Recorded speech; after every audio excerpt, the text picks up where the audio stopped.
One of the most memorable things about The Lion King is, of course, the incredible costumes, which not only bring the lead characters to life, but also transform the whole cast into every kind of plant and animal that you might find on the African savannah.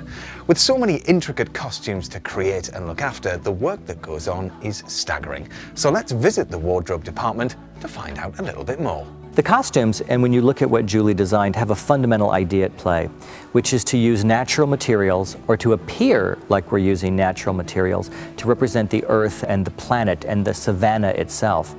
But also to use patterns of fabric, like the kente cloth that Zazu's costume is made of, that would be immediately African. Julie spent a lot of time researching all of those sort of elements of tribal design and tribal clothing in Africa. There's a wonderful cohesive quality to all of the costumes. All of the costumes feel like they're from the same group. I take my inspiration as a costume and mask and puppet designer from everywhere. For instance, Mufasa's costume, when you look at the picture, this whole collar piece is really Balinese.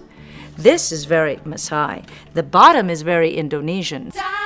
As well as the costumes for the show's principal characters, the work that goes into the ensemble's costumes is just as extensive. And we took a closer look at a few of them. This is a dancing lioness costume that used in the lioness hunt. And it's fully beaded corset. Just turn around a little bit, patience, we'll see, put your arm up. And we've taken attention to detail all the way around with all the beads changing colour, gently and gradually. There are no sparkles or sequins or anything like that in the show. It's all a matte finish, which gives it that sort of look as if it's in the African savannah, this sort of sun-baked look. This is one of the grassland costumes used in Act 1.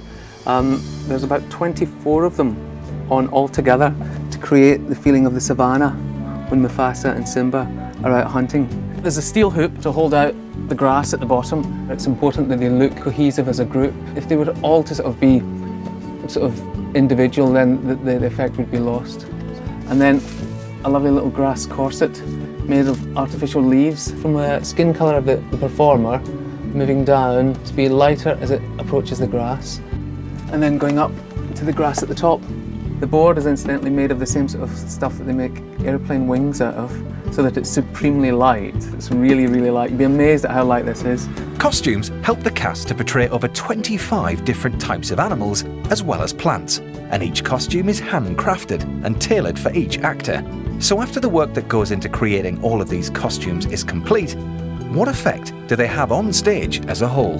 It's so rare to have costumes that transcend just being costumes, that become scenery and become architectural elements on stage. If you can imagine any aspect of you or anyone's clothing being worn 8 times a week for 52 weeks of the year, how quickly it would wear out, you know.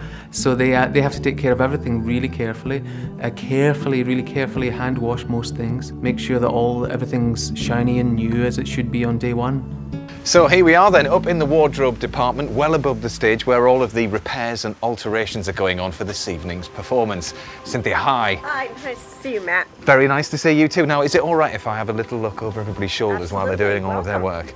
Can we have a look over there first, where the beaded things are hanging on this rail? There's loads there, isn't there? Yes. We have Simba costumes, Simba corsets that are all hand beaded. You're kidding me. No. Well, every single one is hand sewn on, is it? Every single one is handmade. Goodness me. 99% of the costumes, they start off as white fabric. So everything is dyed or screen printed or painted or digitally printed, and that's an enormous job. As well as the volume of work involved, the attention to detail is also astounding. For example, every cast member's shoes are hand-painted to match their exact skin tone, and adjusted and repainted if the cast comes back from vacation with a suntan.